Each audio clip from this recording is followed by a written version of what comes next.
So ఈరోజు reading ఒక different energy అనేది రిసీవ్ అవుతుంది ఇక్కడ రిగార్డింగ్ మీ రిలేషన్షిప్ ఆర్ రిగార్డింగ్ మీ పర్సన్ ఆర్ మీరు. ఇది డిఫరెంట్ ఎనర్జీ అని ఎందుకన్నానంటే ఇక్కడ మీ పర్సన్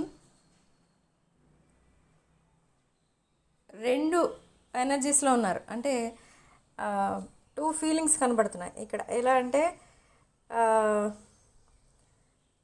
ఒక పక్క కోపంగా ఉన్నారు, ఒక పక్క ఏమో మీరు పట్టించుకోవటం లేదు మీ పర్సన్ని, ఎందుకు పట్టించుకోవడం లేదు అని కోపంగా ఉన్నారు. ఇంకొక పక్క ఈ రిలేషన్షిప్ని ఎలా బైండ్ చేసి ఉంచుకోవాలి అంటే ఈ పర్సన్కి ఉన్న ఫియర్ ఏంటంటే మేబీ మీరు మూవ్ ఆన్ అయిపోయారేమో, మీరు పట్టించుకోవడం లేదు అని అంటే మీరు మూవ్ ఆన్ అయిపోయి ఉండొచ్చు అనిపిస్తుంది ఈ పర్సన్కి. బట్ ఇక్కడ ఏదో ఒక యాక్షన్ తీసుకోబోతున్నారు. ఇక్కడ ఈ పర్సన్ ఏంటంటే మేబీ ఈ పర్సన్ వర్క్లో బిజీ ఉండడం వల్లనో లేదా ఇంకేదైనా తన లైఫ్లో ఇంకేమైనా ప్రాబ్లమ్స్ ఉండడం వల్లనో మీకు ఎక్కువ టైం స్పెండ్ చేయలేకపోతున్నారు. But at the same time ఈ పర్సన్ ఏమనుకుంటున్నారంటే మీరే మీ పర్సన్ని కేర్ చేయట్లేదు అనుకుంటున్నారు. అక్కడ అసలు విషయం అది కాదు. You are waiting for their response. మీరు మెసేజ్ చేస్తున్నారు, కాల్ చేస్తున్నారు మీ పర్సన్కి, బట్ మీ పర్సన్ ఆ టైంలో అవైలబుల్ ఉండట్లేదు. బట్ తర్వాత కాల్ చేద్దాం, ఆ రెస్పాన్స్ ఇవ్వాలి అని కూడా మీ పర్సన్కి అనిపించట్లేదు. బట్ ఇన్ రివర్స్ ఈ పర్సన్ ఏమని ఆలోచిస్తున్నారంటే మీరు తన పైన ఇంట్రెస్ట్ చూపించట్లేదేమో అన్నట్టుగా ఫీల్ అవుతున్నారు. I don't know why. ఇక్కడ మీ పర్సన్ మీ నెంబర్స్ బ్లాక్ చేశారు, బట్ సోషల్ మీడియాలో కాంటాక్ట్లో ఉన్నారు. ఓకే, అండ్ మీరు మీ పర్సన్ నెంబర్స్ని అన్బ్లాక్లోనే ఉంచారు, అంటే బ్లాక్ చేయలేదు మీరు ఎప్పుడు. అండ్ సోషల్ మీడియాలో మాత్రం మీ ఇద్దరి మధ్య మెసేజెస్ అనేవి కనిపిస్తున్నాయి. కానీ ఆ మెసేజెస్ కూడా only 3 to 4 days or 5 days అలా గ్యాప్ కూడా కనిపిస్తుంది. ఓకే, సో మీ పర్సన్ తీసుకుపోయే నెక్స్ట్ యాక్షన్ ఏంటి? మీ పర్సన్ తీసుకోబోయే నెక్స్ట్ యాక్షన్ ఏంటంటే ఒక ఎమోషనల్ మెసేజ్ ఏదో పెడతారు మీకు. ఆ మెసేజ్ చూసి మీరు వెంటనే రెస్పాండ్ అవ్వాలి అని అనిపిస్తుంది మీకు, కానీ మళ్ళీ ఆగిపోతారు మీరు. ఏంటంటే అది ఒక మెసేజే, కానీ అది మెసేజ్ మాత్రమే కాదు. తను ఇప్పటి వరకు ఏదైతే మీకేమీ చెప్పకుండా దాచుకున్నారో తన మనసులో, ఆ మెసేజ్ అది. ఇది ఒక ఫౌండేషన్ అన్నమాట. ఆ మెసేజ్ మీ రిలేషన్షిప్కి ఒక ఫౌండేషన్ అన్నమాట. ఈ మెసేజ్లో చాలా ఫీలింగ్స్ అండ్ ఎమోషన్స్ బైండ్ చేసి ఉంటాయి. మీరు దాన్ని చూసి మీరు కూడా చాలా ఎమోషనల్ అవుతారు. సో అందుకే మీరు వెంటనే రెస్పాండ్ అవ్వడానికి కూడా మీరు ఇష్టపడరు. ఎందుకంటే ఇంపల్సివ్గా ఏది చెప్పకూడదు, ఆలోచించి రిప్లై పెడదాం, ఇలాంటి మెసేజ్ మీ పర్సన్ ఎప్పుడు పంపించలేదు, ఇలా ఆలోచిస్తూ ఉంటారు మీరు. సో ఇక్కడ ఈ గ్యాప్లో మేబీ మీ మధ్య ఉన్న సెపరేషన్లో ఏమైతే జరిగిందో తన లైఫ్లో అదంతా కూడా దానిలో ఉంటుంది. కానీ అవన్నీ ఇప్పటి వరకు మీతో చెప్పలేదు ఈ పర్సన్. లాట్ ఆఫ్ ప్రాబ్లమ్స్ నడుస్తున్నాయి ఈ పర్సన్ లైఫ్లో. అది మీరు ఎక్స్పెక్ట్ చేయరు. ఇన్ని ప్రాబ్లమ్స్ ఉన్నాయా మీ పర్సన్ లైఫ్లో అని మీకు అనిపించవచ్చు, కానీ నిజమే ఉన్నాయి. కానీ అవన్నీ మీతో చెప్పరు. బట్ ఈ పర్సన్ మిమ్మల్ని ఎప్పుడైతే సోషల్ మీడియాలో అబ్జర్వ్ చేస్తున్నారో you are looking very happy, you are looking very successful person. And అసలు మీరు మీ పర్సన్ లైఫ్లో ఏం జరుగుతుంది అనే విషయాన్ని మీరు కేర్ చేయకపోతే ఎలా ఉంటుందో అలా ఉంటున్నాయి ఆ సోషల్ మీడియాలో పోస్టులన్నీ. సో ఈ పర్సన్ ఆ విషయంలో మాత్రం కొంచెం దే ఆర్ వెరీ యాంగ్రీ, కోపంగా ఉన్నారు. అంటే మీ పర్సన్ ప్రజెంట్ సిచ్యువేషన్ మీరు అర్థం చేసుకోవట్లేదు, మీ పర్సన్ని మీరు అర్థం చేసుకోవట్లేదు, ఇదంతా ఉంది తన మైండ్లో. సో అందుకే ఇప్పుడైనా మీకు తన ఫీలింగ్స్ ఎమోషన్స్ ఎక్స్ప్రెస్ చేయకపోతే మీరు ఒక మిస్డ్ ఆపర్చునిటీగా మిగిలిపోతారు తన లైఫ్లో అనుకుంటున్నారు. ఈ పర్సన్ ఏమని ప్లాన్ చేసుకుని ఉండొచ్చు అంటే తన ప్రాబ్లమ్స్ అన్నీ క్లియర్ అయిన తర్వాత మీకు కమిట్ అవుదాం అని అనుకున్నారు. కానీ అది చాలా టైం టేకింగ్ ప్రాసెస్. అది తన ప్రాబ్లమ్స్ క్లియర్ అవ్వాలి అని అంటే అరౌండ్ 1.5 year ఆర్ 2 years పడుతుంది.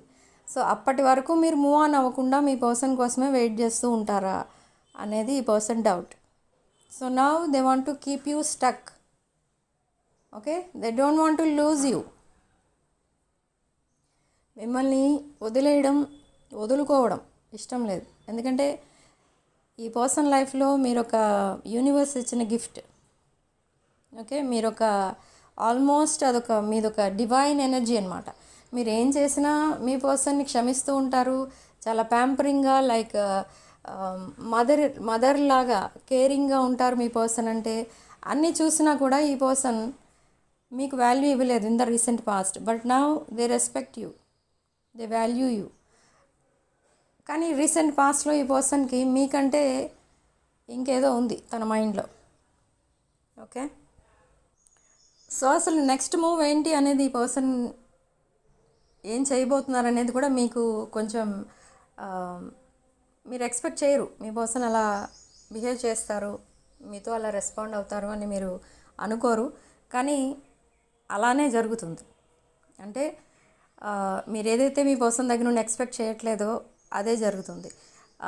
లైక్ మీరేమైతే ఈ పర్సన్ మాట్లాడరు, లైక్ రీసెంట్ పాస్ట్లో ఎలా ఉన్నారో, తనకి ఏది అవసరమో అదే మాట్లాడతారు, తర్వాత వెళ్ళిపోతారు, ఈ టైప్లో అని మీరు అనుకుంటున్నారు. కానీ ఇక్కడ ఏం జరుగుతుందంటే అది కాదు. ఆ రీసెంట్ పాస్ట్లో తన బిహేవియర్కి కంప్లీట్లీ ఆపోజిట్ ఉంటుంది బిహేవియర్ ఇప్పుడు మీ పర్సన్ది. అంటే తన లైఫ్ మీకు ఒకలా చెప్పేవారు ముందు, ఉన్నది లేనట్టు లేనిది ఉన్నట్టు చెప్పేవారు మీతో పాస్ట్లో. బట్ ఇప్పుడు తన లైఫ్ ఏంటి, తన చైల్డ్హుడ్ ఏంటి, అసలు తన లైఫ్ స్టార్టింగ్ నుండి ఎలా ఉంది అండ్ ప్రజెంట్ ఎన్ని ప్రాబ్లమ్స్ ఉన్నాయి, తన లైఫ్లో ఎవరెవరు ఉన్నారు, ఇదంతా కూడా చెప్తారు మీతో. బట్ ఈ ఓపెన్ అప్ అయ్యేటప్పుడు ఈ పర్సన్ మీతో ఒక కాన్వర్సేషన్ ఉంటుంది. ఏంటంటే అబౌట్ మీ కమిట్మెంట్. అంటే మీ మనసులో, అంటే మేబీ మీరు పాస్ట్లో ఈ పర్సన్కి కమిట్ అయి ఉన్నట్టుగా మీరు ఉండేవారు. సో మీరు పాస్ట్లో ఉన్నంత ఈ పర్సన్ పైన ఎఫెక్షన్, అన్కండిషనల్ లవ్ ఇప్పటికి కూడా ఉందా, ఇదంతా కూడా కన్ఫర్మ్ చేసుకున్న తర్వాత మాత్రమే ఈ పర్సన్ మీకు మిగతా విషయాలన్నీ కూడా, తన లైఫ్లో విషయాలన్నీ కూడా చెప్తారు. ఓకే, సో నెక్స్ట్ మూవ్ ఏంటంటే అదే జరగబోతుంది. అండ్ ఒక పెయిన్ఫుల్ ఎండింగ్ ఏదో ఉంది మీ పర్సన్ లైఫ్లో. I don't know what is that. ఒక పెయిన్ఫుల్ ఎండింగ్ ఉంది. ఆ పెయిన్ఫుల్ ఎండింగ్ని ఈ పర్సన్ ఎండ్ చేయలేకపోతున్నారు. అదే ఇక్కడ మెయిన్ ప్రాబ్లం. ఆ పెయిన్ఫుల్ ఎండింగ్ అనేది మీ పర్సన్ లైఫ్లో లాంగ్ టర్మ్ నుండి ఉంది. బట్ అది కూడా మీకు తెలియదు. బట్ అది కూడా మీ పర్సనే చెప్తారు what is that painful situation అనేది. బట్ సింపుల్గా కొన్ని వర్డ్స్ చెప్తారు ఈ పర్సన్. ఏంటంటే మీరిద్దరూ ఒక కమిటెడ్ రిలేషన్షిప్లో ఉండాలి అనేది మీరు అడిగారు in the past. But now ఈ పర్సన్ మిమ్మల్ని అడుగుతారు. ఓకే, అండ్ ఇంకొకటి ఏంటంటే ఈ పర్సన్తో మీరు ఎప్పుడు టచ్లో ఉండాలని కూడా అడుగుతారు. లైక్ మీరు కూడా చాలా బిజీ పర్సన్ మీ పర్సన్ లాగానే, కానీ మీరు కమ్యూనికేషన్ అనేది చేయరు మీరు బిజీ ఉన్నప్పుడు. సో ఈ పర్సన్కి కావాల్సింది ఏంటంటే మీరు ఎంత బిజీ ఉన్నా ఈ పర్సన్తో మాట్లాడాలి. లైక్ ఒకవేళ ఏదైనా అడిగితే వెంటనే రెస్పాండ్ అవ్వాలి. And at least monthly 4 times or 3 times ఈ పర్సన్ మీరిద్దరూ కలిసి అవుటింగ్స్, మీటింగ్స్ అలాంటివి ఉండాలి. ఇలాంటివన్నీ అడుగుతారు మీ పర్సన్. బట్ ఇవన్నీ ఇన్ ద రీసెంట్ పాస్ట్ మీరు ఒకవేళ మీ పర్సన్ అడిగినా నో ఐఎమ్ వెరీ బిజీ అనో, లేదా ఇంట్లో ఏదో ప్రాబ్లం అనో ఏదో చెప్తూ ఉండొచ్చు మీతో. కానీ ఇప్పుడు అదంతా అవాయిడ్ చేస్తున్నారు. ఎందుకంటే ఈ పర్సన్ తన లవ్ లైఫ్ని, ఫ్యామిలీ లైఫ్ని సెపరేట్ చేస్తున్నారు, దూరంగా ఉంచుతున్నారు. అంటే ఫ్యామిలీ లైఫ్ అంటే మేబీ ఇన్ దేర్ ఫ్యామిలీ ఈ పర్సన్కి చాలామంది శత్రువులు టైప్లో ఉంటారు. అంటే మీ పర్సన్ ఓన్లీ ఒక ఎర్నింగ్ పర్సన్ తన లైఫ్లో, కానీ సారీ తన ఫ్యామిలీలో. బట్ ఇక్కడ ఏంటంటే ఈ పర్సన్కి కావాల్సింది అన్కండిషనల్ లవ్, కానీ ఫ్యామిలీ మెంబర్స్ ఎవరు కూడా ఈ పర్సన్ సరిగా పట్టించుకోవట్లేదు ఇక్కడ. అది కూడా చాలా బాధపడుతూ ఉంటారు ఈ పర్సన్. అండ్ వాళ్ళ నీడ్స్ అండ్ నెసెసిటీస్ ఇవన్నీ చూసుకున్నా కూడా ఈ పర్సన్ని జస్ట్ ఒక మనీ పర్పస్ కోసమే ఈ పర్సన్తో మాట్లాడుతున్నాం అన్నట్టుగా ట్రీట్ చేస్తున్నారు. సో ఈ పర్సన్ చాలా బాధపడుతూ ఉంటారు ఇక్కడ. సో నా ఈ పర్సన్ ఒకవేళ ఒక కమిటెడ్ రిలేషన్షిప్లోకి వెళ్తాను, లైక్ మ్యారేజ్ లైక్ దట్ ఏదైనా చెప్పినా కూడా ఫ్యామిలీ మెంబర్స్ పెద్దగా హ్యాపీనెస్ అనేది చూపించరు. ఎందుకంటే వాళ్ళకి నచ్చిన మ్యాచ్ ఉండాలి ఇక్కడ ఈ పర్సన్ లైఫ్లో. ఈ పర్సన్కి నచ్చిన పర్సన్ ఉండకూడదు. సో అదొకటి ఉంది. So now they want to keep a distance between family life and personal life, love life. Okay, so almost ఇది ఒక హ్యూజ్ ట్రాన్స్ఫర్మేషన్ అని చెప్పాలి మీ పర్సనల్ లైఫ్లో. ఈ పర్సన్ ఎప్పుడైనా మీ పిక్చర్స్ చూసినప్పుడు ఏమనుకుంటారంటే అసలు లైఫ్ అంటే ఇలా ఉండాలి, ఇంత హ్యాపీగా ఉండాలి అని అనుకుంటారు. కానీ డీప్ డౌన్ ఈ పర్సన్ అనుకున్నట్టు లేదు మీ లైఫ్ కూడా. మీ పర్సన్ ఏమైతే అనుకుంటున్నారో మీకోసం, మీరంత హ్యాపీనెస్లో మీరు లేరు. You are very successful, you are very abundant person and good looking person, అది కరెక్టే. కానీ ఇక్కడ హ్యాపీనెస్ అనేది ఉందా మీ లైఫ్లో అంటే లేదు. ఎందుకంటే this person broke your heart. ఈ పర్సన్ ఒక broken hearted person and they broke your heart. So you are not happy, you are just ఒక ఏదో అందరూ ఏమనుకుంటారో అని నవ్వుతారు చూడండి, ఆ టైప్లో ఉంటాయి మీ పనులన్నీ. సో అలా ఏదో టైంపాస్ చేస్తున్నారు మీరు. So you don't want to cheat anyone, you don't want to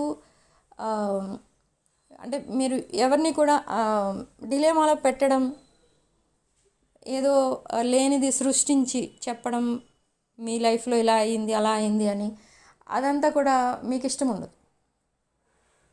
so మీకోసం మీరు మీ లైఫ్లో ఏం జరిగిందనేది మీరు అందరికీ తెలియనివ్వడం, మీ పెయిన్, మీ సక్సెస్, ఇదంతా కూడా ఏం చెప్పుకోరు మీరు బయటికి. వాళ్ళంతటా వాళ్ళే అబ్జర్వ్ చేస్తూ ఉంటారు. సో మీరు చాలా డెవలప్ అవుతున్నారు డే బై డే, ఇదంతా వాళ్ళు అబ్జర్వ్ చేస్తుంటారు మిమ్మల్ని చూసేవాళ్ళు. కానీ మీ అంతటి మీరు ఎప్పుడు ఎవరితో చెప్పుకోరు, షేర్ చేసుకోరు. ఓకే, సో అలాంటి లైఫ్ మీది. బట్ ఆర్ యూ హ్యాపీ అంటే no, you are not happy. మీ పర్సన్ హ్యాపీగా ఉన్నారా అక్కడ అంటే no, they are not happy. Okay, so ఈ పర్సన్కి కూడా మీరు మీ లైఫ్ అంతా కూడా మీరు చెప్తారు. Okay, so now on words ఈ పర్సన్ మీకు చాలా సపోర్టింగ్గా, కేరింగ్గా, మీరు ఎలా చూసుకునేవారో ఈ పర్సన్ని ఇన్ ద పాస్ట్, ఈ పర్సన్ని మీరు చూసుకున్నట్టే మిమ్మల్ని ఈ పర్సన్ చూసుకుంటారు. ఓకే, అండ్ బట్ ఆ పెయిన్ఫుల్ ఎండింగ్ ఏదైతే ఉందో తన లైఫ్లో, దట్ ఎండింగ్ అనేది ఇట్స్ టేకింగ్ టైం. సో అది కూడా మీతో చెప్తారు, తన లైఫ్లో జరుగుతుంది ఇది. ఓకే, ఎందుకంటే మీరు చాలా ప్యాంపరింగ్గా మాట్లాడుతూ ఉంటారు మీ పర్సన్తో.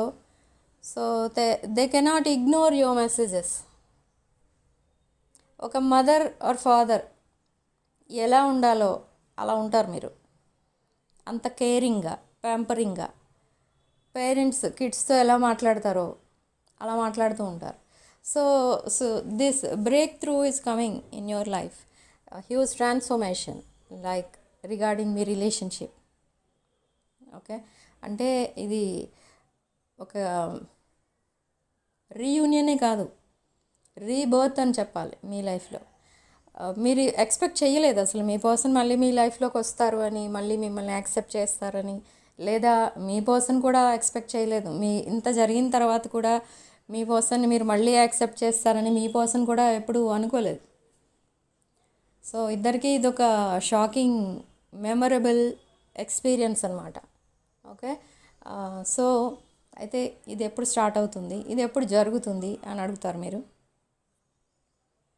ఇది ఎప్పుడు జరుగుతుంది అని దాన్ని బట్టి చూస్తే after 24 hours or within 24 hours మీ లైఫ్లో ఒక హ్యూజ్ ట్రాన్స్ఫర్మేషన్ రాబోతుంది. ఈ time frame may be different for all, అంటే అందరికీ ఒకే టైం ఫ్రేమ్లో జరగదు, ఇది డిఫరెంట్ ఉంటాయి time frames. Okay, so after this reunion మీకు కొన్ని రెస్పాన్సిబిలిటీస్ యాడ్ అవుతాయి అండ్ మీ పర్సన్కి కొంచెం తన లైఫ్లో ఉన్న బర్డెన్స్ రిలీజ్ అవుతాయి. ఓకే, సో ఇది సిచ్యువేషన్. సో రీడింగ్ ఇది ఈరోజు నేను రిసీవ్ చేసుకుంటున్న energies and significant number 5 and comment సెక్షన్లో మీరు 444 విత్ 111 అని టైప్ చేసి ఈ పాజిటివ్ ఎనర్జీని క్లెయిమ్ చేసుకోండి. And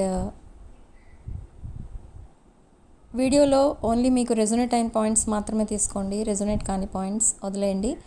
and personal readings, reunion rituals, gem stones, crystals and other spiritual products ఏం కావాలనుకున్నా, రీయూనియన్